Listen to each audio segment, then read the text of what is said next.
বক্তার আগমন, মুফতি আমির হামজা সাহেবের আগমন, কুমারখালীবাসীর পক্ষ থেকে, পাগুলেটের পক্ষ থেকে, মধুপুরের পক্ষ থেকে আফজাল ভাইয়ের আগমন।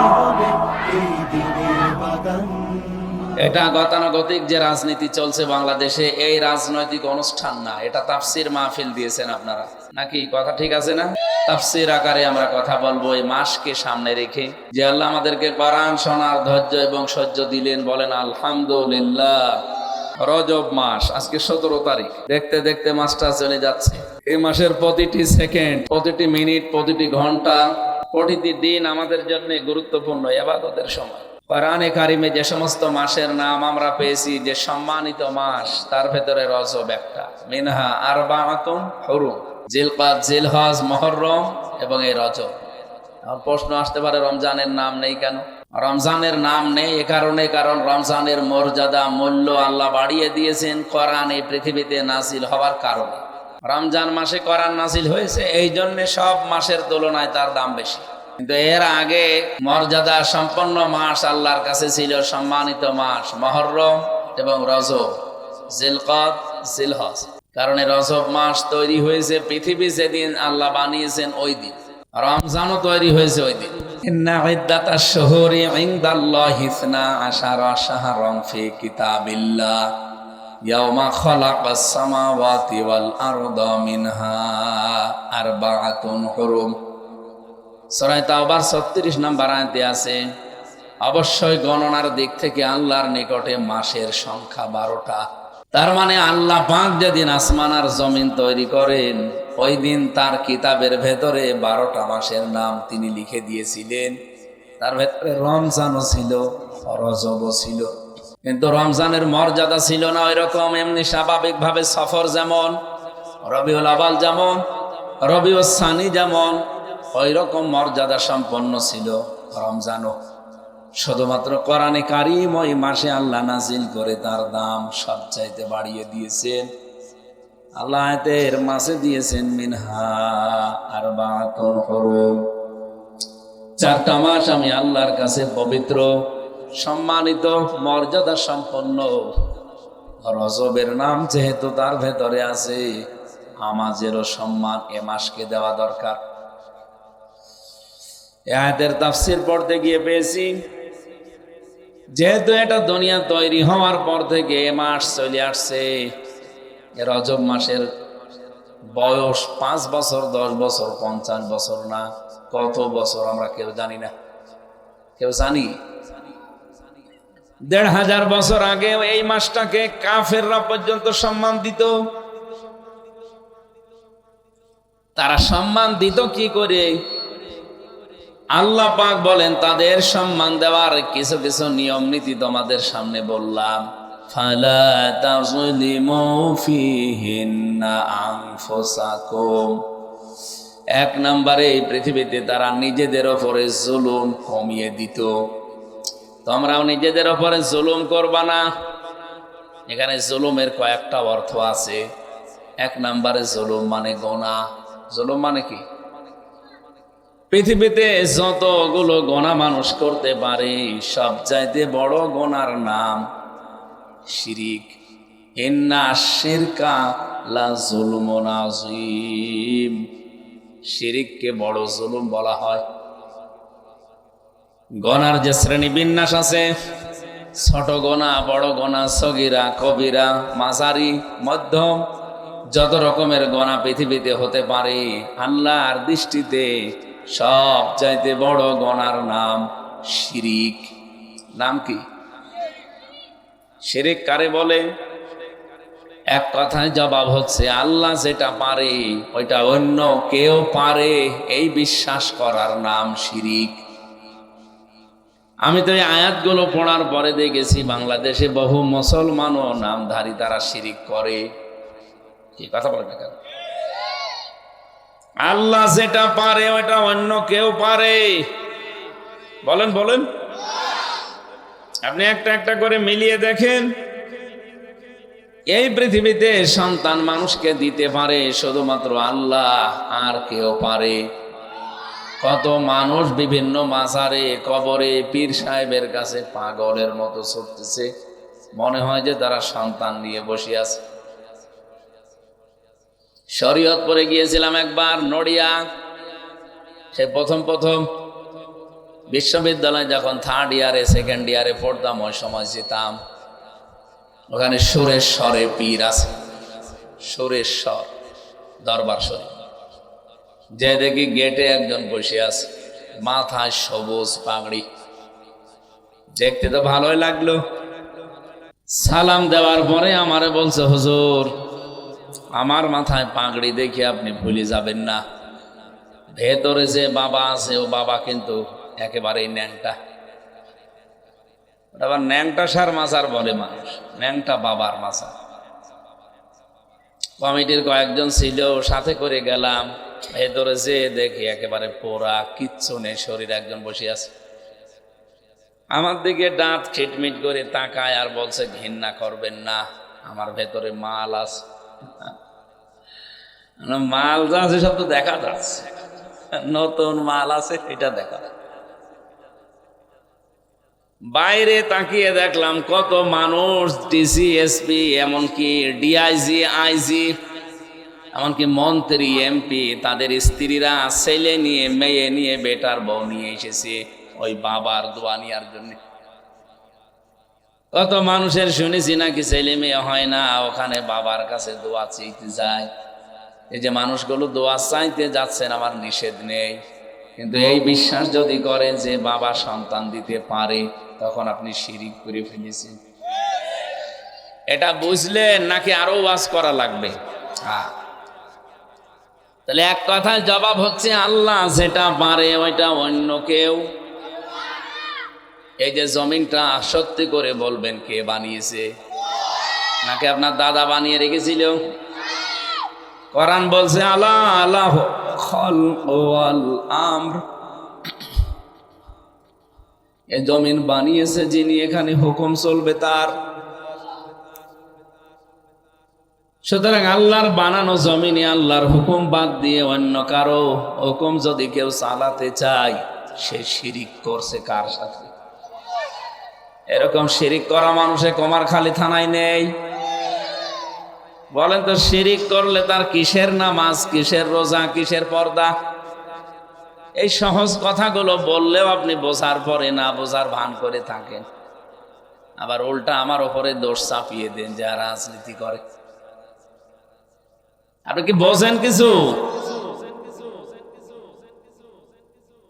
আসলে কানের কাছে মুখ নিয়ে হুজুর রাজনীতির কথা বলবেন, আরে শয়তান, ছেলেকে নিয়ে যাচ্ছেন আপনি কুমারখালী, হঠাৎ অ্যাক্সিডেন্ট করে পা ভেঙে গেছে, ডাক্তারের কাছে নিয়ে যদি বলেন, ডাক্তার সাহেব ছেলে খুব আদরের, আপনি শুধু তাকিয়ে দেখবেন, হাত দেবেন না, ও কিয়ামত পর্যন্ত ভালো হবে।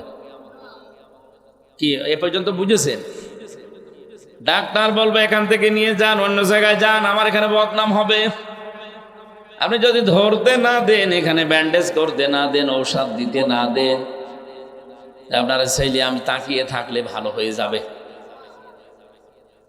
এলাকায় চলছে কোনটা সমস্যা, ওইটা জায়গায় তো হাত দেওয়া দরকার। আপনি যেমন বুঝলেন যে শিরিক চলছে বিভিন্ন দরবার কেন্দ্রিক, মাজার কেন্দ্রিক, শিরিক তো আরো আছে। যেমন এই যে বোঝালাম, আল্লাহর আইন এ জমিনে যারা চালাতে চায় না, অন্যের আইন এখানে কায়েম করতে চায়, তারা আল্লাহর সাথে শিরিক করছে। সে যেই হোক, এখন যদি নাম ধরতে বলেন, আমি নামও ধরতে পারতাম। বাংলা কথা বলছি, আল্লাহ বাদে অন্য কারো আইন মানা শিরিক, এই কথা বলা লাগবে ভাই। সুতরাং ফাইনাল কথা এটাই, যারা আল্লাহ বাদে অন্য কারো আইনে জমিনে চালাতে চান, তারা শিরিক করে অলরেডি মুশরিক হয়ে গেছেন। আপনার জন্য ভয়াবহ একটা দুঃসংবাদ আছে, এটা সূরা ফুরকান 19 নম্বর পারার 1 নম্বর পৃষ্ঠা 4 নম্বর লাইনে পাবেন, 21 নম্বর আয়াতে আছে, 23 নম্বর আয়াতে আছে, আকাদিমনা ইলা মা আমিলু মিন আমালিন ফাজআলনাহু হাবাআম মানসুরা। কোন মুসলমানও যদি আল্লাহর সামনে দাঁড়ায়, আর ওর জীবনের কর্মকাণ্ডে যদি কোনো শিরিক মিশ্রিত থাকে, ওই আমল নামাটা ধলি কণার মতো ওর মুখের উপরে নিক্ষেপ করা হবে। আমার তো আয়াতটা পড়ে মনে হয় বাংলাদেশে বহু মুসলমান নামধারী কিয়ামতের দিন এই অবস্থার সম্মুখীন হবে। আমি আমার ইমানটাকে শিরিক মুক্ত করতে চাই। আমার আমল কম থাক, আখলিস দীনাকা ইয়াকফিকাল আমালুল কলিল। নবীজি বলেন আমল যদি কম হয়, এটা যদি ইখলাস নিয়ে করতে পারো, ইমানটা যদি খাঁটি করতে পারো, শিরিক মুক্ত করতে পারো, বেশি আমল লাগবে না, ওইটাই আমলের জন্য নাজাতের জন্য যথেষ্ট হয়ে যাবে। কোরআনে কারিমে আমি যে খুতবার ভেতরে পড়ছিলাম, আল্লাযী খালাকাল মাউতা ওয়াল হায়াতা লিয়াবলুয়াকুম আইয়ুকুম আহসানু আমালা। তিনি সে আল্লাহ যিনি তোমাদেরকে মওত আর হায়াত বানিয়ে দুনিয়ায় পাঠিয়েছেন। আল্লাহ পাক দেখতে চান তোমাদের ভেতরে ভালো কাজ করে কে আল্লাহর কাছে যেতে পারে। এই এদিকে তাকান না কেন? একটা অ্যাম্বুলেন্স যাচ্ছে, এইটা দিকে যদি আপনার তাকানো লাগে, তা আমার মনে হয় এখানে কোনো বেপরদা মহিলা যদি চলে যেত, আপনাদেরকে ওয়াজ করে আমি আটকাতে পারতাম। বলতো হুজুর আগে দেখে নিয়ে আল্লাহর সৃষ্টি, পরে তওবা করি না। এই কথা বলে না কেন? একজন আবার দাঁড়িয়ে গেছে, বসেন। অ্যাম্বুলেন্স দেখার জন্য যদি মানুষ এভাবে তাকায় গো, কি বললাম আপনি কিছু বোঝেন নাকি আন্দাজে হাঁ করে আছেন? বলেন কত গুরুত্বপূর্ণ অন্তত লাইনগুলো বলেছি, আপনি টের পেয়েছেন? এ বাংলাদেশে তাহলে আমরা যা দেখছি, এই যে 18 কোটি আমরা মানুষ মুসলমান দাবি করছি, প্রায় 92 ভাগ, আমার তো মনে হয় 92 ভাগ এখন মুশরিক ধরা যায়। আপনি বলেন,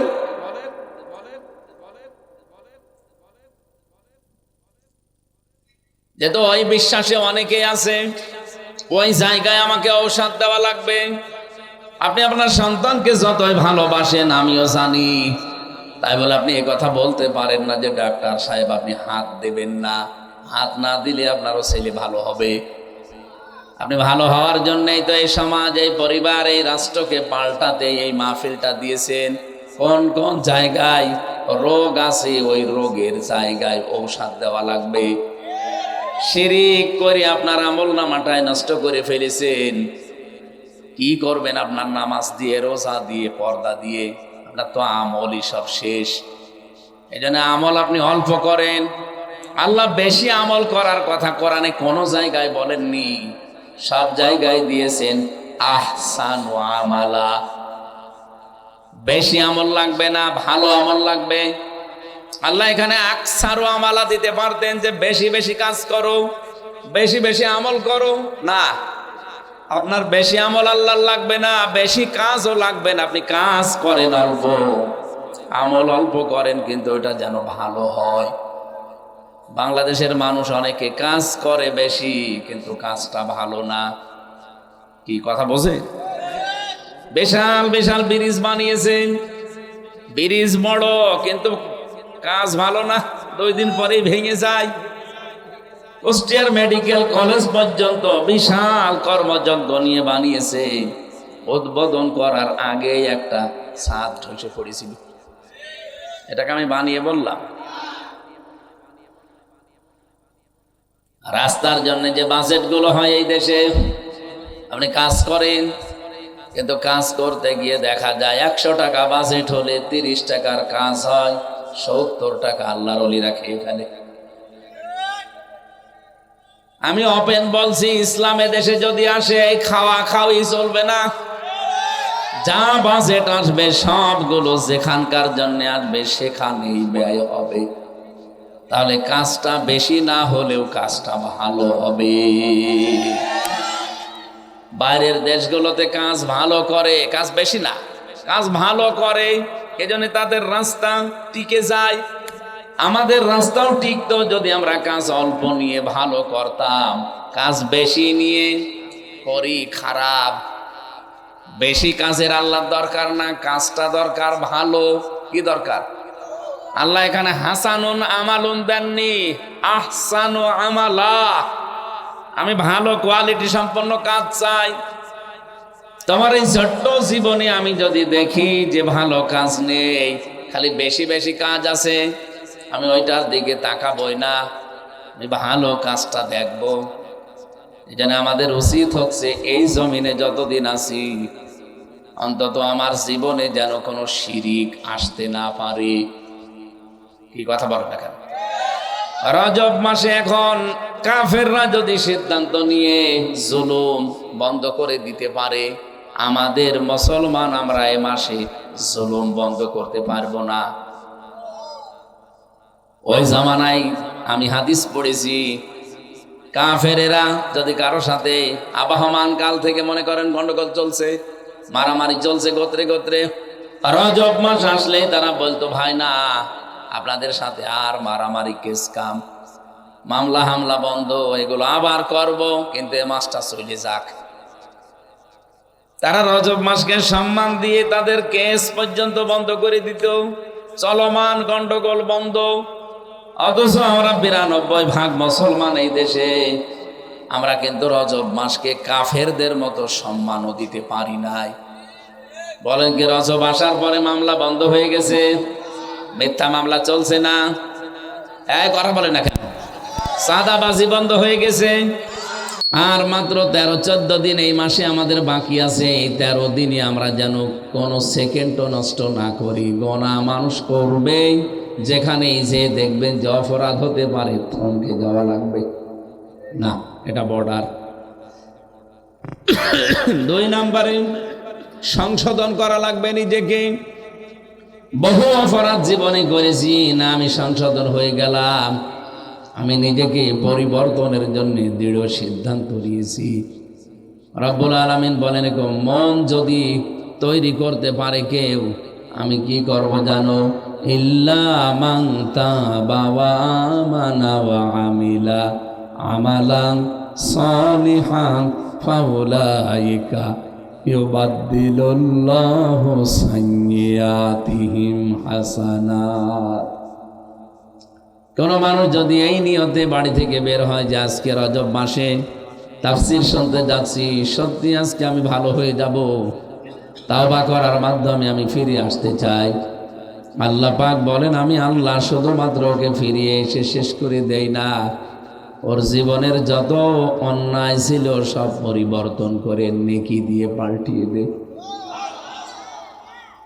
রজব মাসের সিদ্ধান্তটা আপনি নিতে পারলে আল্লাহ তার কথা রাখবে ইনশাআল্লাহ। 3 নম্বরে আমরা যারা এখানে এসেছি, আল্লাহর আয়াতে ছিল ওয়াকাতিলুল মুশরিকিনা কাফাতান কামা ইউকাতিলুনাকুম কাফা। তোমরা সংগ্রাম লড়াই চালাও এই পৃথিবীতে যারা মুশরিক তাদের বিরুদ্ধে। কিভাবে লড়াই করবা, সংগ্রাম করবা, আন্দোলন করবা? কাফাতান, যথাযথভাবে সমবেতভাবে হক আদায় করে। ওরা যেভাবে সব আজ এক হয়ে যায়, যারা শিরিক করে আপনি তাকান, বিশ্বের সবাই মুশরিক, সব এখন এক। আমি নাম নিলে কিন্তু বলতে পারতাম, এই বাংলাদেশেও যারা মুশরিক, যারা শিরিক করে দেখেন, তারা কিন্তু সব আজ এক হয়ে যাচ্ছে। আমাদের উচিত রজব মাসে কামা ইউকাতিলুনাকুম কাফা, ওরা যেমন সব সমবেত হয়ে গেছে মানুষের তৈরি করা আইনে জমিনে প্রতিষ্ঠা করার জন্যে, নবীর উম্মত বলে যারা দাবি করেন, আল্লাহর বান্দা যারা দাবি করেন, তাদেরও এই সময় এক হওয়া লাগবে। আমরা যদি সব ভেদাভেদ ভুলে নবীর উম্মত আমি আল্লাহর বান্দা এই হিসাবে আমি যদি এখন এক হয়ে বিধানটাকে কার্যকর করার জন্য চেষ্টা চালাই, রজব মাসের হক আদায় হবে। যেহেতু কম বেশি ইমান একেবারে আমাদের নেই তা না, আছে, এটা জাগ্রত করা লাগবে। ওয়ালামু, জেনে রাখো, আন্নাল্লাহা মাআল মুত্তাকিন, অবশ্যই আমি আল্লাহ যারা সচেতন, যারা পরহেজগার, যারা আল্লাহওয়ালা, যারা মুত্তাকি, এই মানুষগুলোর সঙ্গে আছি। এখানে একটা ভুল ব্যাখ্যা দেওয়া হয় বাংলাদেশে। অনেকেই মনে করে মুত্তাকি মানে বিশাল জুব্বা গায়ে দিয়ে দাড়ি বড় বড় রেখে শুধু জিকির করা, এ বিশাল ভালো মানুষ। মানুষের ভেতরে প্রচার হয়ে গেছে লোকটা খুব আমলকারী, শুধু মসজিদে বসে বসে জিকির করে। আমার প্রশ্ন হচ্ছে, এই যে মসজিদে বসে বসে লোকটা জিকির করে, দুনিয়ার কোনো খেয়াল আর তার নেই, এ আমলকারী বলে আপনি চালিয়ে দিলেন।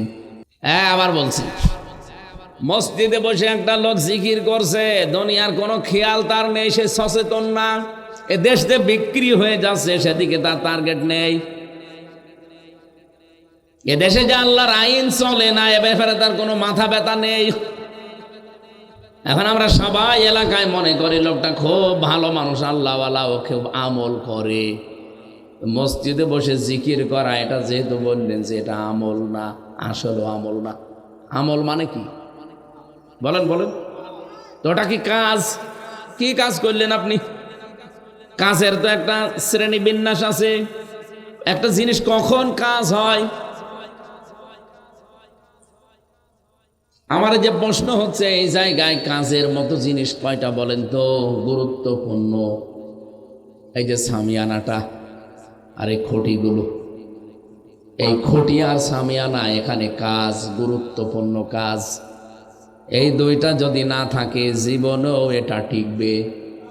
আর কেউ স্টেজ বলবে, এখানে গুরুত্বহীন অনেক জিনিস আছে যেগুলোকেও কাজ বলা যায়, কিন্তু সেগুলো না হলেও অসুবিধা নেই। যেমন এই টেবিলটা, এই টেবিল যদি এখানে না থাকতো কেউ বলতো না এটা মঞ্চ, বলতো না। এই যে ভিডিও করছে, ক্যামেরাগুলো যদি না থাকতো কেউ বলতো না এটা মঞ্চ, বলেন বলেন। ওই যে পুলিশ দাঁড়িয়ে আছে, ও পুলিশ যদি না থাকতো কেউ বলতো না যে এটা মঞ্চ। তাহলে এই পুলিশ, আমার এই ভিডিও ক্যামেরা, এই টেবিল, এমনকি এখানে অনেক অপ্রয়োজনীয় যেগুলো না থাকলে অসুবিধা নেই। এই যে জগ, গ্লাস, ফ্রিজ, এই খাতা, টিস্যুর বক্স, এগুলো আছে, কিন্তু এগুলো না হলেও চলে। কিন্তু চলবে না শুধুমাত্র এই সামিয়ানা আর এই খুঁটিগুলো। এটা যদি বুঝে থাকেন বলেন, বুঝেছেন কিনা? এখানে গুরুত্বপূর্ণ জিনিস পেলাম কয়টা? আরো জোরে বলেন। গুরুত্বহীন জিনিস কি দুইটা? কত? অনেক, যত বলবেন তত বাড়বে। জীবনের প্রতিটি ইবাদতে আমার আল্লাহ দেখবেন কিছু গুরুত্বপূর্ণ জিনিস আলাদা করে দিয়েছেন, আর গুরুত্বহীন জিনিসগুলো আলাদা আছে। নামাজ একটা ইবাদত, এর ভেতরে গুরুত্বপূর্ণ হচ্ছে 13টা, যেটাকে আমরা ফরজ বলে ডাকি। কয়টা? এই 13টা ফরজের একটা ফরজ যদি কেউ আদায় না করে, ওর নামাজ হবে। আরো জোরে বলেন। আমি যেটা উদাহরণ দিয়ে বোঝাতে চাই, নামাজ একটা ফরজ ইবাদত, 13টা জিনিস গুরুত্বপূর্ণ, তারে আমরা ফরজ বলে ডাকি। এই 13টার 12টা আদায় করেছেন, একটা আদায় করেননি, ওটা নামাজের সওয়াব হবে কয়টা? গ্রাম্য মানুষেরা বলবে কি, 12টা তো আদায় করেছি, অন্তত 5টা সওয়াব দেন। হবে না, কারণ আপনার সামিয়ানার খুঁটি এই দুইটা ফরজ, এই দুইটার একটা না থাকলে আপনার কেউ খুঁটিও বলবে না, সামিয়ানাও বলবে না, স্টেজও বলবে না। এটা যেমন বুঝেছেন, জীবনে গুরুত্বপূর্ণ কাজ প্রতিটি ইবাদতে আলাদা আলাদা করা আছে। হজের ভেতরে যে 3টি কাজ আছে ফরজ, কয়টা? এই 3টা যদি আদায় না করে আপনি 100টা করেছেন নফল সুন্নত ওয়াজিব, আপনার হজ হবে? হবে না। নামাজের ভেতরে এমন আছে, ওযুর ভেতরেও আছে, এমনকি ইমানের ভেতরেও আছে গুরুত্বপূর্ণ। এই ইমান ঠিক রাখার জন্য 10টা কাজ মাস্ট বি করা লাগবে।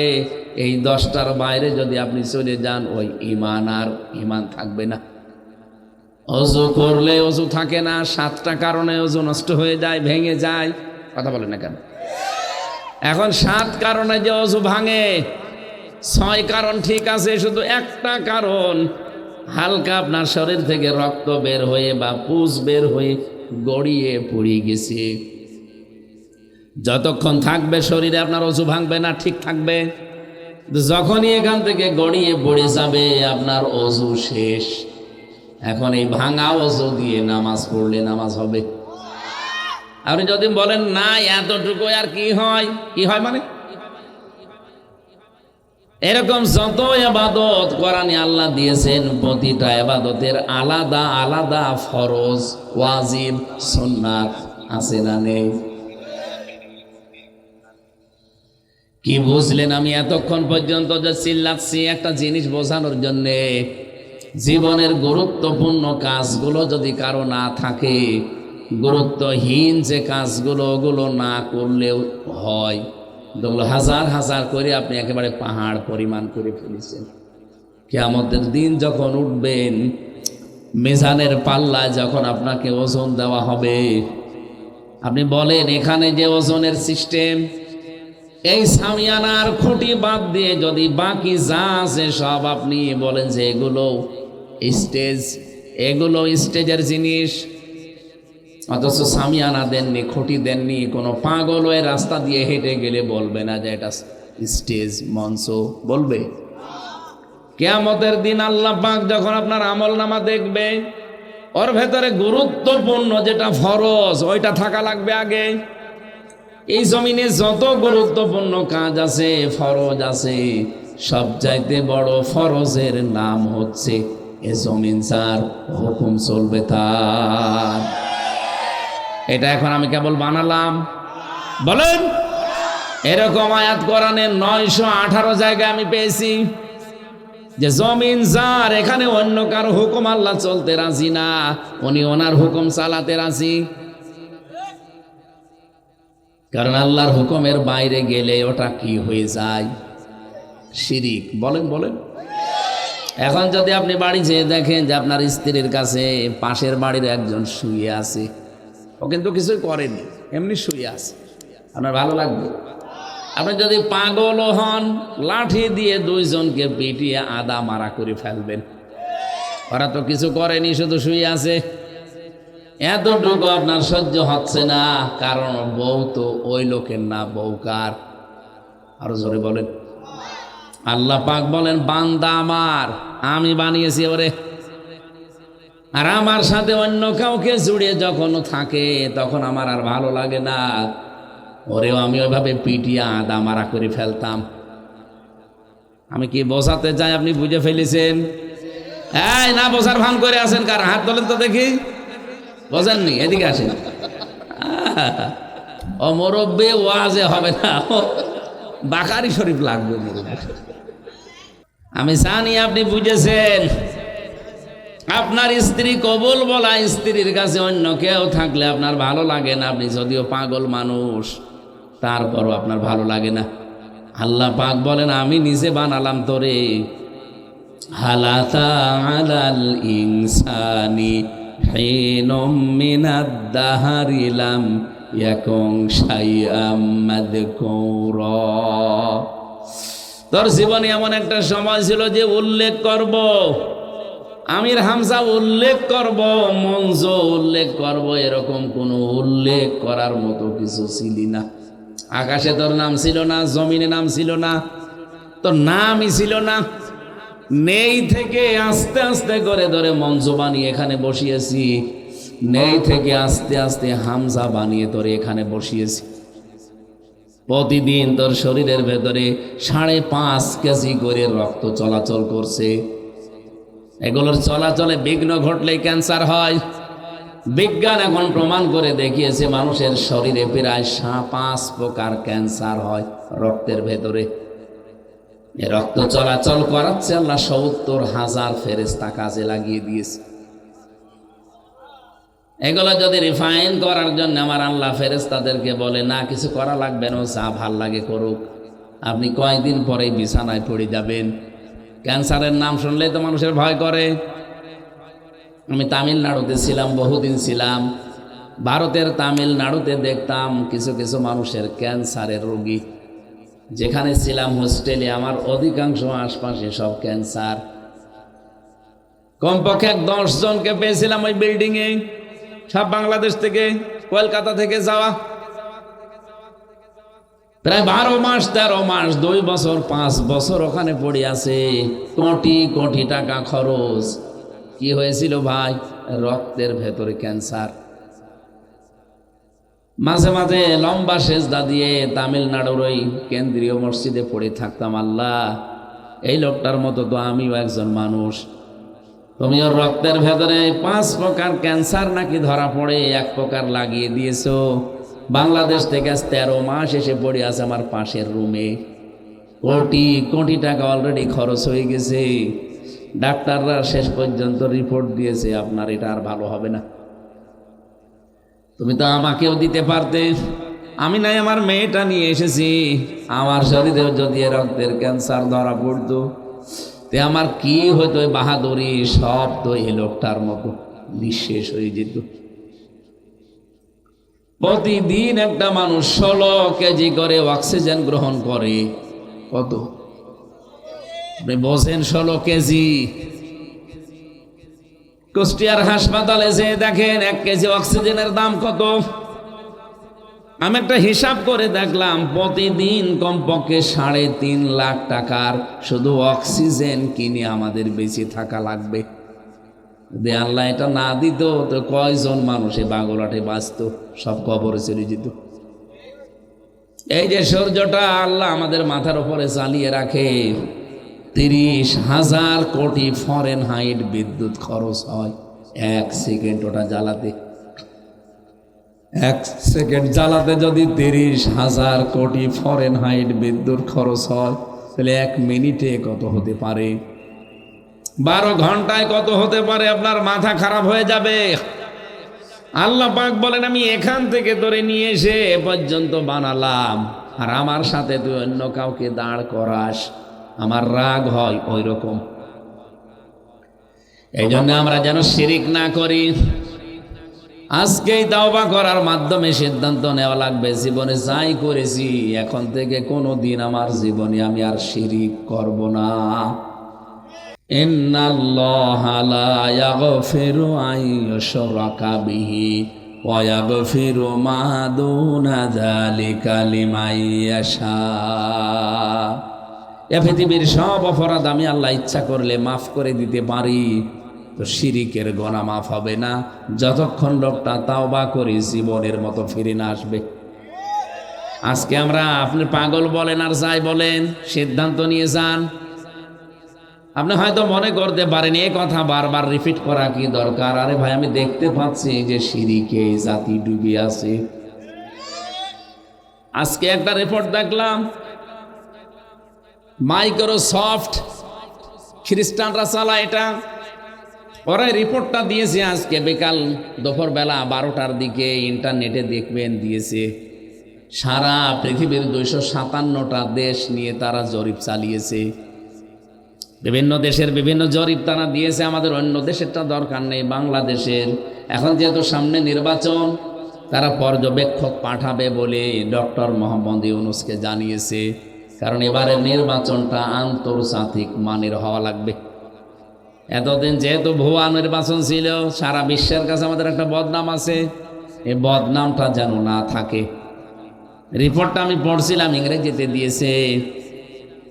রিপোর্টের ভেতরে লিখেছে বাংলাদেশের এই 300 আসন, প্রতিটা আসন নিয়ে তারা আলাদা আলাদা রিপোর্ট দিয়েছে। আমার তো অন্য জেলা দরকার নেই, আমার কুষ্টিয়া জেলা দরকার। কুষ্টিয়ার এই 4টা আসনের আমার দরকার সদরটা। সদরে আমি একটা রিপোর্ট পেয়েছি আজকে। ওরা জাতীয় যে রাজনৈতিক দলগুলো আছে যারা নির্বাচন করতে চাচ্ছে, যেহেতু জামাত ইসলামের সাথে এখন 11 দল, কত বিএনপির সাথে, ওদের যদি 100টাও থাকে অসুবিধা নেই, ওদের সব মিলে রিপোর্ট দিয়েছে। এই দেশে কুষ্টিয়া নামে যে জেলা, এই জেলার যে 4টা আসন, 77 নাম্বার 3 নাম্বার আসন যেটা, এখানে 100 জনের 32 জন মানুষ চাচ্ছে ধানের শীষ জিতে যাক। 100 জনের 100 জনের 27 জন মানুষ চাচ্ছে দাঁড়িপাল্লা জিতে যাক। পার্সেন্টেজ হিসাবে কম আছে কত? 5। বলেন না কেন? এখন জামাত ইসলামী বাংলাদেশ যেহেতু একা না, এর সাথে এখনো 11টা দল আছে। এ সমস্ত দলের একেবারে কিছু নেই তা তো না। ও দলের সভাপতি আর সেক্রেটারি তো আছে। কথা বলছে না কেন? এমনকি অন্তত তার বউ আছে, ছেলে মেয়ে আছে। এদের যদি 27 হয়, ওদের যদি 32 হয়, আর 11 দল মিলে যদি, ওনারা রিপোর্ট দিয়েছে কমপক্ষে 6.77, তার মানে প্রায় 7%। আপনি বলেন 27 আর 7 কত হয়? 34। 27 আর 7 34, আর ওদের 32, 2 কম আছে। আজকে 12টার দিকে আপনি ইন্টারনেট খুলে গোপনে দেখবেন। আমি বলতে চাচ্ছিলাম কি বলেন তো, এখানে এই যে রিপোর্টটা, এটা তো খ্রিস্টানরা দিয়েছে। জীবনে যারা আমাদের ভালো চায় না, আপনি কি মনে করেন খ্রিস্টানদের পক্ষে কথা বলবে? জীবনেও না। এই পৃথিবীতে 2টা জাতি সবচাইতে ভয়ঙ্কর শত্রু হিসাবে মুসলমানদের বিরুদ্ধে কাজ করে। একটা হচ্ছে ইহুদি আর একটা হচ্ছে মুশরিক। ইহুদি তো আছেই, নেতানিয়াহু। মুশরিক কারা? শুধু মোদি মুশরিক না, এই পৃথিবীতে যারা আল্লাহর সাথে কাউকে শরিক করে তারাই মুশরিক। খ্রিস্টানরা আল্লাহর সাথে শরিক করে না? করে না। ওরা হযরতে মরিয়মকে বলে আল্লাহর স্ত্রী। হযরতে ঈসা যেটা, তাকে বলে যিশু, এটা আল্লাহর সন্তান। তার মানে আল্লাহর যেটা নেই সেটা জুড়ে দেয়। এরা কি করে? প্রকারান্তে ইহুদি এবং খ্রিস্টান, বৌদ্ধ যাই বলেন, এক প্রকার মুশরিক। আর মুশরিকরা আমাদের জঘন্যতম শত্রু হিসাবে কাজ করবে, এটাই কোরআন জানিয়েছে। সূরা মায়েদা 6 নম্বর পারা 20 নম্বর পৃষ্ঠার 12 নম্বর লাইনের 82 নম্বর আয়াতে আছে। রব্বুল আলামিন বলেন, হে নবী, ওয়ালা তাজিদান্নাহুম আহারাসান ওয়ালা তাজিদান্না আশাদ্দান নাসি আদাওয়াতাল লিল্লাযীনা আমানুল ইয়াহুদা ওয়াল্লাযীনা আশরাকু। আমি আপনাদেরকে শুধু শুনিয়েছি তা না, এর বাস্তবতা আছে। আজ যে মুশরিকরা তামাম পৃথিবীতে মুসলমান নিধন করার জন্য চেষ্টা চালাচ্ছে, আপনি দেখেন তামাম দুনিয়ার সব মুশরিকরা কিন্তু রসুনের পেছনের মতো এক। মোদির লাইন আছে আমেরিকার সাথে, আমেরিকার লাইন আছে চীনের সাথে। যা মুশরিক পৃথিবীতে সব এক। ওরা চায় যে মুসলমান যেন উপরে উঠতে না পারে। তাহলে এই রিপোর্টটা ওরা দিতে চাচ্ছিল না। ওরা জানে যে মুসলমানদের উপকার হবে, মুসলমানদের মন মানসিকতার পরিবর্তন হবে, এমন কোনো কাজ ওরা জীবনেও করবে না। করেছে কেন? এর ভেতরে কয়েকটা কারণ ওরা দিয়েছে। আমি গোপন কথা এখন বলতে চাই না। 22শে জানুয়ারির পর ইনশাল্লাহ বলবো। এখন শুধু এই যেটা পড়েছিলাম ওইটা আপনাদের জানালাম। বাস্তবতা, এদেশে ইসলামের যে সুবর্ণ সুযোগ চলছে, এরপরেও যদি কোনো মুসলমান নামধারী যারা শিরিক করছেন ফিরে আসতে না পারেন, আমার মনে হয় আল্লাহ আপনার প্রতি ওই স্বামীর মতো নারাজ। আপনাকে দিয়ে আল্লাহর কোনো কাজে লাগাবে না। আল্লাহ তো একটা টার্গেট ছিল আপনাকে নিয়ে, কিন্তু আপনি সে যোগ্যতা সম্পন্ন হতে পারেননি। আল্লাহু ইয়াজতাবি ইলাইহি মাইয়াশা ওয়া ইয়াহদি ইলাইহি মাইয়ুনিব। এটা সূরা সূরার 13 নম্বর আয়াতের শেষের দিকে আছে। আল্লাহ পাক বলেন, আমি আল্লাহ যাকে মনোনীত করি, নির্বাচিত করি, পছন্দ করি, আমার যাকে ভালো লাগে, এই মানুষটাকে আমি আল্লাহ দিন কায়েমের জন্যে লাগিয়ে দেই। যে সবাইকে না, ওয়াহদি ইলাইহি মাইয়ুনিব, যে লোকটা মন থেকে আমি আল্লাহর দিকে ফিরে আসতে চাই। এদেশে 18 কোটি মানুষ, তাহলে সবাই কিন্তু দিন কায়েমের পক্ষে ফিরে আসতে চায় না। আর সবাইকে আল্লাহ নির্বাচিত করেন না, সবাইকে আল্লাহ ভালোবাসেন না, পছন্দ করেন না। যাদেরকে করেছে দিন কায়েমের মন মানসিকতা যার আছে, সে আজকে একটা সেজদা দিয়েন যে আল্লাহ, হাজার হাজার এই বাগুলাট এলাকায় মানুষ আছে, আমার মতো একটা নাখান্দা মানুষকে দিন কায়েমের পথে লাগিয়ে রেখেছে। বলেন সুবহানাল্লাহ। মুশরিকরা সব যেমন এক হয়ে গেছে আমাদের টাইট করার জন্য, আমরাও যারা অন্তত ইমানের সিটা ফোটা নিয়ে আসি, আমল আখলাক হয়তো কম থাকতে পারে, ইমান যাদের আছে ইমানদারদের এই রজব মাসে এক হওয়া লাগবে। এই শিক্ষাটা নিতে পারবেন কিনা বলেন তো? এই পারবেন, আপনারা পারবেন। সূরা বানী ইসরাইলের 1 নম্বর আয়াত পড়েছিলাম আপনাদের সামনে। বিশ্বনবীকে এই ধুলির ধরা থেকে এই রজব মাসে 27 রজব 26 তারিখের দিবাগত রাতে গভীর রজনীতে নবীজিকে আল্লাহ পাক ফেরেশতা জিবরাইলকে দিয়ে নিয়ে যাচ্ছিলেন। নবীজির 53 বছর বয়স তখন। আল্লাহর নবীর চারিদিকে শুধু হাহাকার, শুধু চিৎকার, জুলুম, নির্যাতন, অত্যাচার চলছে, কিন্তু বিশ্বনবী কিছুই করতে পারছেন না। চুরি ডাকাতি সব কিছু ছেয়ে গেছে, অথচ নবীজির বয়স তখন 53। কত? বিশ্বনবীকে ফেরেশতা জিবরাইল এসে, 2টা বর্ণনা আছে, পিকে হিট্টি। এদিকে তাকান, যদি লেখাপড়া একটু করে থাকেন এটা একটু ভালো করে শুনবেন। আজ কত মানুষ গান বাঁধে, শিল্পীরা, যে উম্মে হানির ঘরে নবীজি শুয়েছিলেন সেখান থেকে ফেরেশতা জিবরাইল নিয়ে গেছে। না, এই বর্ণনা লিখেছে ঐতিহাসিক প্রিকে হিট্রি। নাম শুনেই বুঝতেছেন মুসলমান না খ্রিস্টান? বলেন বলেন। হয় যে কোনো খ্রিস্টান আমার নবীর পক্ষে ভালো কোনো কথা লিখবে? উম্মে হানির ঘর লিখেছে কেন আপনি জানেন? ঐতিহাসিক আমির আলীর লিখিত বই আমি পড়েছি। সে কিন্তু লেখে নাই যে নবীজি উম্মে হানির ঘরে ছিল, সে লিখেছে কাবার হাতিমে ছিল। এদিকে তাকান। কেন হিট্রি এই কথা লিখেছে আপনি জানেন? আমার এই ছোট্ট মাথার ভেতরে চিন্তা এসেছে, তাই তো কেন উম্মে হানির নাম লিখলো? এখানে হয়তো মজনু সাহেবের, আমির হামজার, আফজাল সাহেবের, শামসুদ্দিন সাহেবের কাছে নবীর বিরুদ্ধে যদি হাজারো কথা বলেন, তার চরিত্র নিয়ে আমি কিছুই বলবো না, উল্টাপাল্টা ধারণা আমি জীবনেও করব না, কারণ নবীর প্রতি আমার সেই মহাব্বত, সেই বিশ্বাস আছে। কথা বলেন। কিন্তু এই কথা যদি ডোনাল্ড ট্রাম্প শোনে, নরেন্দ্র মোদী শোনে, নেতানিয়াহু শোনে, ওরা কিন্তু বিশ্বনবীর পেছনে লেগে আছে খোদ ধরার জন্যে।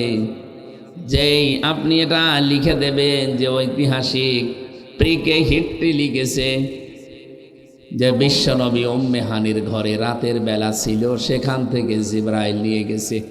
আমরা তো বললাম 4 জনেই কিছুই মনে করব না। 175 কোটি মুসলমান এই পৃথিবীতে, তারা কোনো খারাপ মন্তব্য করবে না, আমার বিশ্বাস। কিন্তু যারা কাফের, যারা অবিশ্বাসী, তারা এই কথাটা নিয়ে এমন হুলুস করবে এবং করেছে। তারা বলবে কি, মুসলমানের নবীর চরিত্র শুনি এত ভালো, তো রাত গভীরে একটা মেয়ে লোকের ঘরে কি করে? উম্মে হানি একজন মেয়ে লোক ছিল না?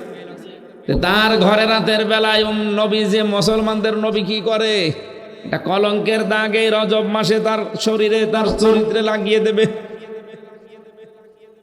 তাহলে আসল কথা হচ্ছে আমির আলীর লেখা ঐতিহাসিক মত, যেহেতু এটা, উনি ছিলেন কাবার হাতিমে।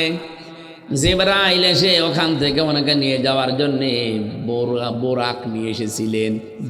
কোন বৈদ্যুতিক গতি সম্পন্ন একটা যান। বিদ্যুতের গতি কত? 1 সেকেন্ডে 1,86,000 মাইল। বিদ্যুৎ 1,86,000 মাইল 1 সেকেন্ডে যেতে পারে। তাহলে এরকম একটা যানবাহন নিয়ে এসেছিলেন, তার নাম হচ্ছে বোরাক। ইংরেজিতে বিদ্যুৎ বলে। কি বলে? কারেন্ট। বাংলায় বিদ্যুৎ বলি আমরা। এরকম একটা গতি সম্পন্ন যান নিয়ে ওনাকে নিয়ে গেলেন প্রথম আসমানে, এখান থেকে দ্বিতীয়, যেতে যেতে একেবারে সিদরাতুল মুনতাহায় যাবার পরে বিশ্বনবীকে ডাক দিয়ে বলেন, মোহাম্মদ আমি আর যেতে পারবো না, এখানে একটা নতুন আল্লাহর কুদরতি বিছানা আসবে, তার নাম রফরফ, ওখানে আপনি চড়েন, এর উপরে আমার আর যাওয়ার ক্ষমতা নেই। নিয়ে চলে গেলেন ওখান থেকে। আল্লাহ রাব্বুল আলামিন বলেন, সুবহানাল্লাযী আসরা বিআবদিহি। বড় কোরআন শরীফের যত ঘটনা আমি পড়েছি, কোন ঘটনার কথা বলতে গিয়ে আল্লাহ তার এই নামটা দেননি। আমরা কোনো আশ্চর্য জিনিস দেখলে কি বলি? সুবহানাল্লাহ। কি বলি? সুবহান মানে আশ্চর্য। আল্লাহ বলেন, ঘটনা এমন ভাবে আমি তোমাদেরকে শোনালাম, বা এই ঘটনা এমন ভাবে ঘটেছে, হে নবী আমি আল্লাহ নিজে এই ঘটনা বর্ণনা করতে আশ্চর্য। আবু জেহেল এই ঘটনা শুনি বিশ্বাস করা দূরের কথা, হাসি ঠাট্টা করে উড়িয়ে দিয়েছে। কথা বলে না কেন? হযরতে আবু বকরের কাছে গিয়ে বলেছিল, তোমার বন্ধু মোহাম্মদ এতদিন যাই ছিল তার মাথা এখন পোড়াটা পাগল হয়ে গেছে। কিভাবে পাগল হয়ে গেল? সে নাকি আজকে রাতে পুরা আসমান জমিন সব ঘুরে এসেছে, এই একটা রাতে নাকি 27 বছর তার জীবন থেকে কেটে চলে গেছে। এটাকে কি উদ্ভট কথাবার্তারা বলে, তোমার কি মনে হয় তোমার বন্ধুর মাথা ঠিক আছে? হযরত আবু বকর বলে, আবু জাহাল এ কথা কি আমার নবী বলেছে? এই মাত্র শুনে আসলাম, এখনো সে কাবার হাতিমে বসা। হযরত আবু বকর বলে, আবু জেহেল শোনো, সারা জীবন নদীর পানি এইদিকে চলছে, আমার নবী যদি বলে না আজকে পানি উল্টা দিকে যাচ্ছে, আমি 1 সেকেন্ডও দেরি করবো না, বিশ্বাস করবো। আবু জেহেল বলছে, কার কাছে কি বললাম? নবীজির কাছে গিয়ে ডাক দিয়ে বলেন, হে রাসূল আপনি কি এই কথা বলেছিলেন? আবু জেহেল মানুষের কাছে ছড়াচ্ছে। আল্লাহর নবী বলেন, হ্যাঁ আজকে রাতে আমার মেরাজ হয়ে গেছে, দুনিয়ার হিসাবে প্রায় 27 বছর সময় আমার পার হয়ে গেছে মেরাজে। কত বছর বলেন বলেন? হযরত আবু বকর বলে, হে নবী আমি তো 100 ভাগ বিশ্বাস করে ফেলেছি। বিশ্বাস করে ফেলেছি মানে কি বলো তুমি? আল্লাহ যেখানে নিজে আশ্চর্য হয়ে গেছে এই ঘটনা বলতে গিয়ে তুমি তো একটু প্রশ্নও করলে না। হযরত আবু বকর বলেন, হে নবী এর চাইতেও বড় বড় আশ্চর্য জিনিস আমি আগেই বিশ্বাস করে ফেলেছি। আল্লাহকে কোনোদিন দেখিনি, শুধু আপনার মুখে শুনেছি যে আল্লাহ একজন আছে। আমি অটুট বিশ্বাস করি আল্লাহকে। মরণের সময় যন্ত্রণা হবে কোনোদিন আমি দেখিনি, কিন্তু আপনার কথা শুনে আমি বিশ্বাস করে নিয়েছি যে মরণের যন্ত্রণা সত্য। জান্নাত জাহান্নাম বলছে রাত মিজান, আমি কোনোদিন কিছু দেখিনি, শুধু আপনার মুখে শুনেছি। এত বড় বড় বিশাল কাহিনী যদি আপনার মুখে শুনেই বিশ্বাস করতে পারি, আপনার জীবনে মিরাজ হয়েছে আমি 1 সেকেন্ডও অবিশ্বাস করি না, 100 ভাগ হয়েছে। নবীজি বলেন, আবু বকর তুমি এত বড় বিশাল আশ্চর্য বিষয় তুমি বিশ্বাস করে নিলে, তোমার তো খালি হাতে আজকে আর ফেরত দেওয়া যায় না। আজকে থেকে কিয়ামত পর্যন্ত তোমার নামে একটা ডিগ্রি লকব লাগিয়ে দিলাম। তুমি এখন থেকে শুধু আবু বকর না, আবু বকর সিদ্দিক। সুবহানাল্লাহ বলে শেষ করে দিলেন। এখানে কিছু পেয়েছেন? হযরতে আবু বকর তিনি সিদ্দিক হয়েছেন কেন? সত্যকে সত্য জানার পরে প্রশ্ন ছাড়া দ্বিধাহীন চিত্তে একবারেই বিশ্বাস করে নিয়েছিলেন এটা সত্য। আর আমাদের চোখে আঙ্গুল দিয়ে দেখিয়ে দিলেও সত্যকে সত্য জানার পরও আমরা মানতে চাই না। আপনি কিসের সিদ্দিক? খালি নামের আগে পরে আবু বকর সিদ্দিক লেখা থাকলে হবে? সিদ্দিক হওয়ার জন্য আমার মনে হয় আপনি এবার বুঝে ফেলেছেন, সত্যকে সত্য জানার পরে কোনো প্রশ্ন করা যাবে না, পেছনে অ্যাবাউট টান করা যাবে না। দ্বিধাহীন চিত্তে যারা মেনে নিতে পারবে তারা আবু বকরের মতো সিদ্দিক। সবাই না বুঝলেও অন্তত শিক্ষিত মানুষ বুঝে ফেলেছেন, আলহামদুলিল্লাহ। আপনারা বুঝলেই হবে। সত্যকে সত্য জানার পর আপনি পেছনের অ্যাবাউট টার্ন করতে পারবেন না, আপনাকে মেনে নেওয়া লাগবে।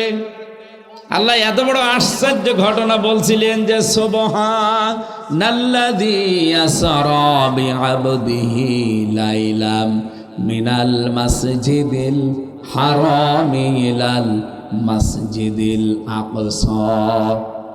মসজিদে হারাম থেকে মসজিদে আকসা পর্যন্ত ভ্রমণ করিয়েছেন। লিনুরিয়াহু মিন আয়াতিনা, আল্লাহ বলেন আমার বিভিন্ন নিদর্শন তাকে আমি দেখিয়েছি। কেটে গেছে তোমাদের গণনা অনুযায়ী 27 বছর। কত বছর? আমি আল্লাহর কাছে এই মেরাজে নিয়ে তাকে আমি 27 বছর রেখে 14টা জিনিস একটা একটা করে শিখিয়েছি। কারণ নবীজি অশান্ত পৃথিবীতে ছিলেন। এই অশান্ত পৃথিবীকে শান্ত করার জন্য কি কি ঔষধ দেওয়া লাগবে ওটা নবীজি না জানলেও জানে কে? আমার আল্লাহ বলেন তাকে হাতে কলমে আমি এই 14টা জিনিস শিখালাম। যান এবার এই 14টা জিনিস যদি দুনিয়ায় অ্যাপ্লাই করতে পারেন, অশান্ত দুনিয়া শান্ত হয়ে যাবে। আজ বাংলাদেশ নিয়ে যে ষড়যন্ত্র চলছে, দেশি এবং বিদেশি, আজ অশান্ত করার জন্য যত মানুষ চেষ্টায় আছে। আজকেও কুষ্টিয়ার জেলা স্কুলের সামনে দুপুরবেলা একজনকে দা দিয়ে কুপিয়ে মেরে ফেলেছে। হ্যাঁ, আজকে আমি ওই রাস্তা দিয়ে তার 2 মিনিট আগে গেলাম। আমি মনে হয় চড়হাসও পার হয়নি, শুনলাম যে একজনকে কুপিয়ে শেষ। একটু পরে শুনি মরে গেছে। এ দেশটাকে অশান্ত করার জন্য আজ যারা চেষ্টা চালাচ্ছেন, এই যে হত্যাযজ্ঞ চালাচ্ছেন, ওসমান হাদিকে আপনি মেরে ফেললেন। কত মানুষকে এভাবে তার জীবনের কোনো নিরাপত্তা নেই, পিটিয়ে মানুষ পাথর দিয়েও মেরে ফেলছে। কথা বলেন। এই অশান্ত বাংলাদেশকে শান্ত করার জন্য রজব মাসে আমার মনে হয় এই 14 দফা কর্মসূচি বাংলার মুসলমানদের এখন হাতে নেওয়া লাগবে। কি বলছে আপনি টের পাচ্ছেন নাকি জালে আন্দাজে ঠিক বলে চিল্লিয়ে উঠলেন? আগামীর বাংলাদেশে 14 দফা কর্মসূচি দিয়ে চালানোর সিদ্ধান্ত যারা নেবে আমরা আছি তাদের সাথে। আরো জোরে বলুন। কারণ এই 14 দফা কর্মসূচি তো জামাত ইসলামের না। কথা বলে না কেন? এটা বিএনপির না। কার? যারা এই 14 দফার সামনে নেবে আমরা আছি তাদের সাথে। কি ছিল এই 14 দফার ভেতরে? 1 নম্বরে ছিল ওয়াকাযা রাব্বুকা আল্লা তা'বুদু ইল্লা ইয়্যাহু ওয়া বিল ওয়ালিদাইনি ইহসানা। সূরা বানী ইসরাঈলের 23 নম্বর আয়াত থেকে 38 নম্বর আয়াত, এখানে 14টা কর্মসূচি দেওয়া আছে। বাংলায় তাফসীর পাওয়া যায়, ব্যাখ্যা পাওয়া যায়, বাড়িতে মিলাবেন। আল্লাহ বলেন 1 নম্বরে, হে নবী আপনি পৃথিবীতে যান, নিজের এলাকায় গিয়ে এই কাজটা আগে জারি করবেন। ওয়াকাযা রাব্বুকা, ওয়া মানে এবং কযা মানে ফায়সালা দেওয়া, রায় দেওয়া, সিদ্ধান্ত দেওয়া, লিখে দেওয়া। 33টা অর্থ আছে এই কযা শব্দের। আল্লাহ বলেন আমি রায় দিয়ে দিলাম। এ রায় দিচ্ছে কে? আরো জোরে বলেন।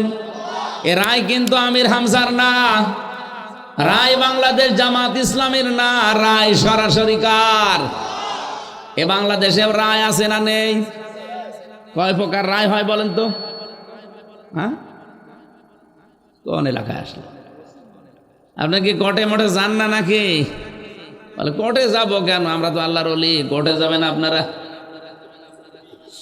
4 প্রকার রায় হয় এই বাংলাদেশে। কুষ্টিয়ার ম্যাজিস্ট্রেট কোর্টে যান, আপনার বিপক্ষে যদি রায় আসে আপনি বলতে পারবেন না আমি মানি না। হ্যাঁ, এতটুকু বলা যায় যে আমি ন্যায় বিচার পাইনি, আমি ওপরে যাব। যান, আপনি কোথায় যাবেন? যান জজ কোর্টে যান কুষ্টিয়ার। জজ কোর্ট থেকে যদি আপনার বিরুদ্ধে রায় আসে আপনি বলতে পারবেন না আমি মানি না। এতটুকু বলার ক্ষমতা আছে যে আমি ন্যায় বিচার পেলাম না, আমি ওপরে যাব। যান, কোথায় যাবেন? এখন আর কুষ্টিয়ায় হবে না, এখানে যাওয়া লাগবে ঢাকা হাইকোর্টে। হাইকোর্ট থেকে আপনার বিরুদ্ধে যদি রায় আসে, প্রায় 56টা বেঞ্চ আছে হাইকোর্টে। যে কোনো বেঞ্চে মামলা তুলবেন, যদি বিরুদ্ধে রায় চলে আসে আপনি বলতে পারবেন না আমি মানি না। এতটুকু বলার ক্ষমতা আপনার আছে যে আমি ন্যায় বিচার পেলাম না, আমি আরো উপরে যাব। যান, আর একটা জায়গা আছে সুপ্রিম কোর্ট, এবার বেঞ্চ 2টা। আপনারা কি কথা শুনতেছেন? বাংলাদেশের এখন প্রধান বিচারপতি যিনি আছেন জোবায়ের, কয়েকদিন আগে নিয়োগ পেয়েছেন।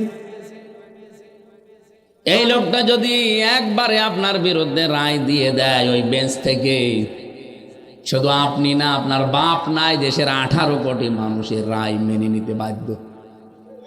কারণ এদেশে বাংলার প্রধান বিচারপতি জোবায়ের সাহেবের উপরে কোনো বিচারপতি আর নেই। কথা বলেন না কেন? উনি যা সিদ্ধান্ত দিয়েছে, যেহেতু উপরে আর কিছু নেই, আপনাকে মেনে নেওয়া লাগবে। আমার তো মাঝে মাঝে এই রায়গুলোর দিকে তাকালে মনে হয় বাংলাদেশের প্রধান বিচারপতি জোবায়ের সাহেবের চাইতে আমার আল্লাহর ক্ষমতা একটু কম, না একটু কম। অনেক বেশি হলে উনি যে রায় দিলেন, এই যে এখানে 14টা রায় আছে, এই রায়গুলো আপনি মানেন না কোন কারণে? এ রায় কি হামজা দিয়েছে? এ মজনু দিয়েছে? এ রায় কার? আল্লাহ বলেন আমার রায় যদি মানতে ভালো না লাগে, যদি মনোপুত না হয়, ওর তো ম্যাজিস্ট্রেট কোর্ট ছিল, জজ কোর্ট ছিল, হাই কোর্ট ছিল, সুপ্রিম কোর্ট ছিল, তোর কোন কোর্ট আছে? আল্লাহ এই ব্যাপারে একটা সূরা রহমানের ভেতরে বক্তব্য দিয়েছেন, ইয়া মাশারাল জিন্নি ওয়াল ইনসি ইন ইসতাতাতুম আন তানফুযু মিন আকতারিস সামাওয়াতি ওয়াল আরদ ফানফুযু লা তানফুযুনা ইল্লা বিসুলতান। জবান খুলে পড়েন, ফাবিআইয়ি আলা'i রাব্বিকুমা তুকাযযিবান। রায়গুলো আমি একটা একটা করে দেখি কত দূর বলা যায়। বাংলার প্রধান বিচারপতির রায় না মানলে যেমন দেশে আপনারা থাকতে দেবে না, হয় দেশ থেকে তাড়িয়ে দেবে, না জেলে দেবে। আল্লাহ বলেন আমার রায় যদি ভালো না লাগে, আমার আসমানের নিচে জমিনের ওপর থেকে চলে যা। কোথায় যাবেন? যেখানে যাবেন ওইটা কার? সুতরাং রায় আপনাকে মানায় লাগবে। আলাইসাল্লাহু বিআহকামিল হাকিমিন। আমি কি সব চাইতে বড় বিচারপতি না? কে বলছে? আল্লাহর প্রথম রায় হচ্ছে আল্লাহ তা'বুদু ইল্লা ইয়্যা।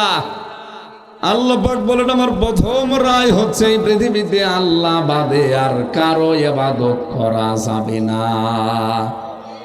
আমরা কি সব জায়গায় আল্লাহর ইবাদত এখন এককভাবে প্রতিষ্ঠিত করতে পেরেছি? হ্যাঁ, আমাদের সমাজে আছে হয়তো হালকা পাতলা, পরিবারে আছে, বলেন না কেন? পরিবারে আমরা একটু মানি, ব্যক্তিগত জীবনে মানি। আর কোন জায়গায় আল্লাহর রায়টা আছে, বিধানটা আছে বলেন? সমাজে গেলেই দেখি সুদ, অনেকে ইন্টারেস্ট বলি খান, কিন্তু জিনিস তো সুদ। দোকানের সামনে লিখে দিয়েছেন বিসমিল্লাহ মদের দোকান, হবে ভেতরে জিনিস কি? ওপরে যতই বিসমিল্লাহর লেবেল লাগিয়ে দেন হবে না। এই দেশে যতদিন পর্যন্ত যাকাত ভিত্তিক অর্থনীতি রাষ্ট্রীয়ভাবে কায়েম না হবে, আল্লাহর কসম এই দেশে জিবরাইল ফেরেশতা যদি বাস করে তাও সুদ খাওয়া লাগবে, জীবনেও বাঁচতে পারবে না। বলেন না জিবরাইল ফেরেশতাও সুদ খাবে। এই যে সুন্দর টুপিটা দেখতে পাচ্ছেন, এর ভেতরেও সুদ আছে। এই যে সুন্দর যে জামা, এর ভেতরেও সুদ আছে। কারণ এই জামাটা যে ফ্যাক্টরিতে তৈরি হয়েছে, এই টুপিটা যে ফ্যাক্টরিতে তৈরি হয়েছে, ওই ফ্যাক্টরির মালিক ব্যাংক থেকে লোন নিয়েছে। আর ব্যাংক থেকে লোন তো এমনি এমনি দিয়ে দেয়। এই জন্য বলছি ডাইরেক্ট হোক ইনডাইরেক্ট হোক আপনাকে খাওয়া লাগবে। এটা বন্ধ করার জন্য ফেরেশতা জিবরাইল এসে কাজ করবে। এবার বলেন অনেক আয়াত পড়ছিল না, আল্লাযীনা ইম্মাক্কান্নাহুম ফিল আরদি আকামুস সালাতা ওয়া আতাবুজ যাকাত। ঈমানদার বান্দাদের ক্ষমতা দিলে তারা নামাজের বিল আনবে, 2 নম্বরে যাকাত ভিত্তিক অর্থনীতি কায়েম করবে।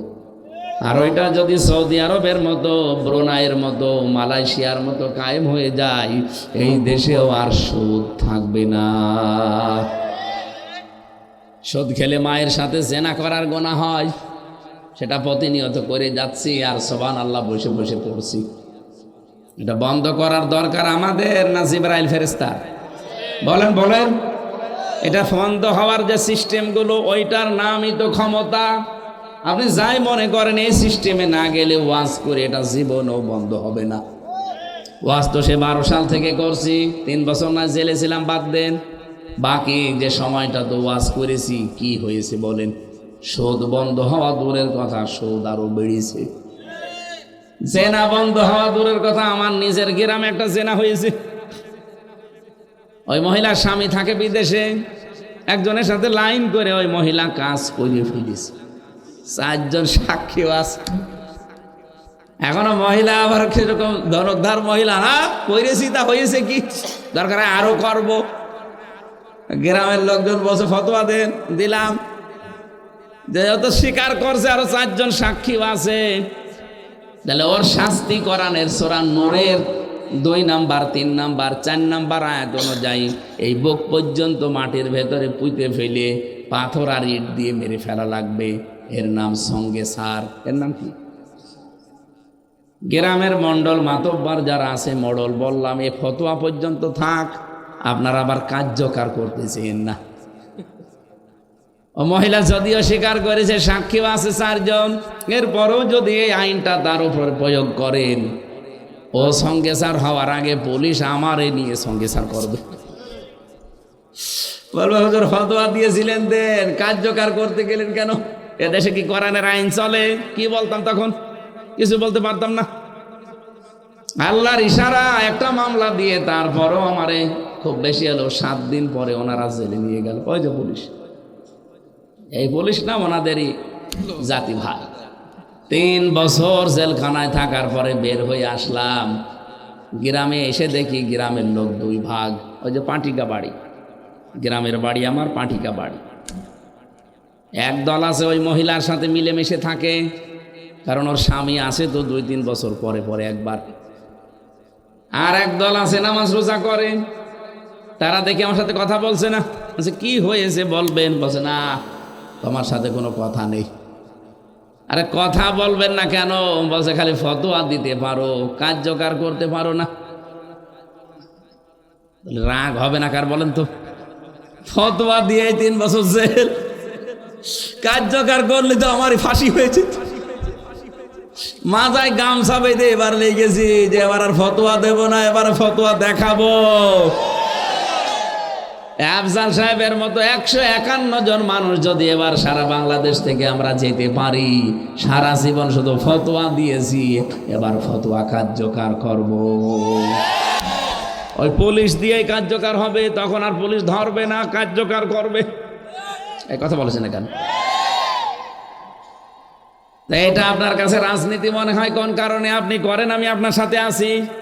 আপনি যদি বলেন আমিও ক্ষমতায় গেলে করার আইন দিয়ে এই দেশ চালাবো, কালকে আমি সব বাদ দিয়ে আপনার পেছনে স্লোগান দেবো, আমার ভাই, তোমার ভাই, ওর লোক ভাই, ভাল্লুক ভাই। আপনি তো করেন না। আপনি তো ঘোষণা দিয়েই দিয়েছেন যে আমি শরিয়া আইনে বিশ্বাস করি না। তা আমি আপনার পেছনে থাকবো কি করে বলেন? আমি আবেগে পড়ে আপনার পেছনে চলতে গিয়ে তো আমার আখেরাতটা আমি নষ্ট করতে পারি না। আমার তো একটা টার্গেট আছে না নেই? আরো জোরে বলেন। তাহলে আল্লাহর ইবাদত সব জায়গায় আমরা বাস্তবে রূপ দিতে চাই, এটাই রজব মাসের প্রথম শিক্ষা। 2 নম্বরে আল্লাহর রায় ছিল ওয়াবিল ওয়ালিদাইনি ইহসানা, মা বাবা যাদের আছে তাদের সাথে ভালো ব্যবহার করা লাগবে, তাদের হক আদায় করা লাগবে। এখানে একটা প্রশ্ন আছে, বৌমা যারা আছে তাদের জন্য শ্বশুর শাশুড়ির খেদমত করা, সেবা করা, এটা একটা দায়িত্ব, ফরজ না। তারা যদি আদায় নাও করে তারা গুনাহগার হবে না, দায়িত্ব পালন করেনি, এই জন্য স্বামীর কাছে খারাপ হতে পারে। যার যার মা বাবা তার তার সেবা করা, তাদের জন্য খরচ করা, এটা ফরজ। ওই মহিলার জন্য, ওই মহিলার মা বাবা আছে, তাদের সেবা করা, সাধ্য মতো খরচ করা ফরজ। আমার মা বাবা আছে, আমার মা বাবার পেছনে সাধ্য মতো খরচ করা, তাদের সেবা করা তাদের হুকুম জায়েজগুলো মেনে চলা আমার জন্য কি? কিন্তু বাস্তব অবস্থা কি? এই ফরজটা আজ আমরা অনেক সন্তান আদায় করতে পারি না আমার বউর কারণে। এরকম বউ দেশে নেই? আমি আমার সন্তান হিসাবে আমার মার বাবার হক আদায় করতে চাই, কারণ এটা রজব মাসের দ্বিতীয় শিক্ষা রায়। কিন্তু আমরা পারছি না। 100 জনের প্রায় 90 জন সন্তান। আজকে আমি একটা জানাজা পড়ালাম সকালে, ওই মহিলার 13টা ছেলে মেয়ে মারা গেছে। 95 বছর বয়স, কুষ্টিয়াতে 95 বছর বয়স। ওনার 8টা মেয়ে, 5টা ছেলে। কত হয়? জানাজার সময় এসে এক একজন কাঁদছিল আর বলছিল নাম। তো দেখলাম সিরিয়াল ধরে, নাম আমি জানি না, বলছে 5 নাম্বার, 7 নাম্বার। মানে নাম তো বলতে পারছে না। অনেকে যারা ডাকছে, ইমাম সাহেব বলছে 7 নাম্বার আসেন, বলেন কিছু। 5 নাম্বারটা বলেন। শেষ নাম্বারটা এসে বললো, দেখলাম 8 নাম্বার যেটা। ছেলে মেয়ে কত ওনার? বলছে 13টা। 13টা ছেলে মেয়ে এই মহিলার পেটে জায়গা হয়েছে, অথচ 13টা ভাই বোনের কাছে এই মহিলার জায়গা নেই, না খেয়ে মরে যায়। এই 13টা ভাই বোন মিলে এরা পালা পালা করে মাকে খাওয়ায়। এরকম সংসার নেই? বলে আমার কাছে 5 দিন, তোর কাছে 5 দিন কেন? মা তো একজন, তোদের 13 জনকে পেটে নিয়েছিল একা, নাকি ভাগ ভাগ করে নিয়েছিল? বলেন। তার এতটুকু পেটে যদি 13 জনের জায়গা হয়, তোর 13টা বাড়িতে একটা ঘর জায়গা হয় না। ভাগ ভাগ করে নেওয়া লাগে। তোর মতো কপাল পোড়া এ দুনিয়ায় আর নেই। 4টা ছেলে 4টা মেয়ে। একটা লোকের দেখলাম কুষ্টিয়াতে 2 জন স্বামী স্ত্রী, মুরব্বী হয়ে গেছে। ছেলেরা এত নেমো খারাপ, 4 জন মিলে কায়দা করে বাবার সম্পদগুলো সব লিখে নিয়েছে। এরপরে বাবা মাকে ছেড়ে দিয়েছে। ওরা এখন রাস্তায় 2 জন ভিক্ষা করে খাচ্ছে। তো মজমপুরে দৃশ্য দেখে চোখে পানি চলে আসে। আল্লাহ, এই 4 জন সন্তান, তার 4টা মেয়ে নাই, বিয়ে হয়ে পরের বাড়ি চলে গেছে। ছেলেগুলো তো আছে, তাদের তো সাধ্য মতো হক আদায় করার দরকার ছিল এই মুরব্বী বয়সে মার বাবার। শুধু ছেলে 4টারই দোষ না, এই ছেলে 4টাকে পাগল বানিয়ে দিয়েছে ওই 4টা বউ। ওরা শুধু ঔষধ খাওয়ায়, ট্যাবলেট দেয়, বিভিন্ন রকমের উল্টা পাল্টা কথা কানে লাগিয়ে বলে তোমারই খালি দায়িত্ব, তোমার আর ভাই নেই। ও বড় ভাইয়ের কাছে দিতে পারো না, বড়টা বলে ছোটটার কাছে দিতে পারো না। এই ঝামেলার কারণে মুরব্বী 2 জন এখন না খেয়ে মরছে। এরকম পরিবার আর বাংলাদেশে নেই।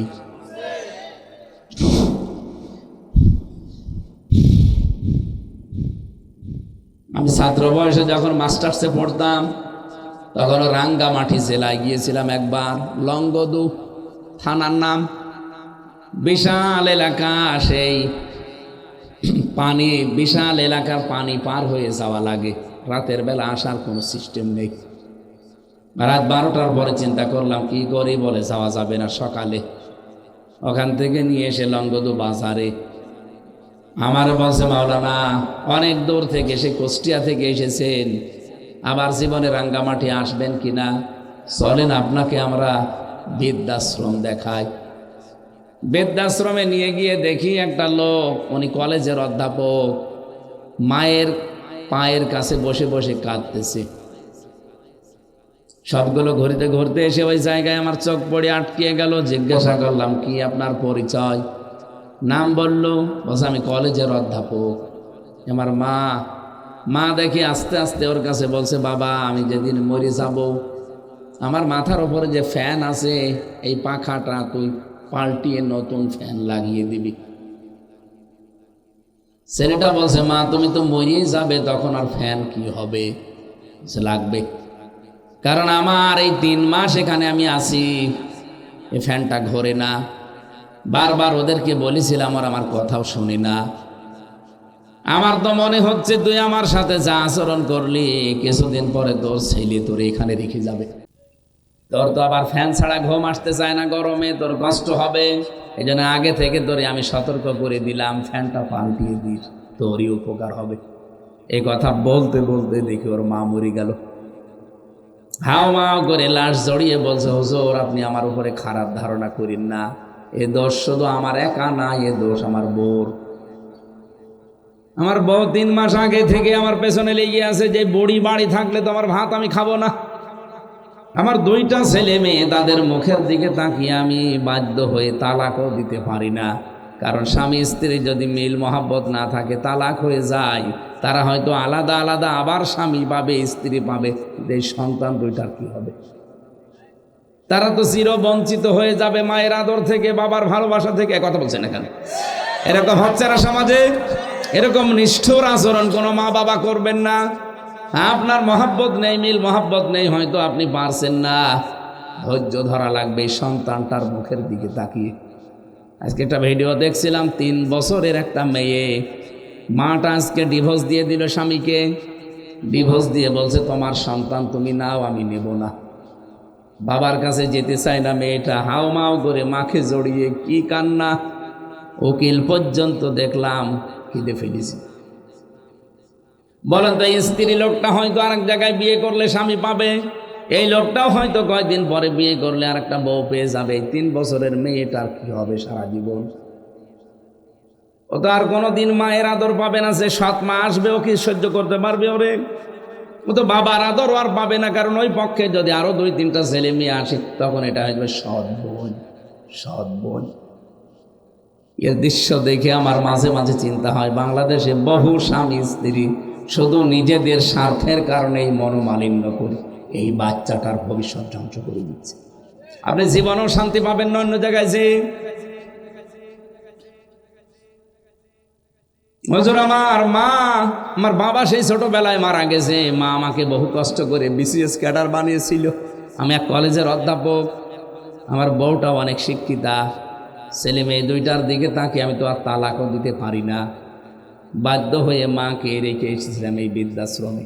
3 মাস হয়ে গেছে, আজকে আমার মাটা মরে গেল। দুনিয়াতে নাম ধরে ডাকার মতো আমার আর কেউ নেই। কমার খালি বাসি।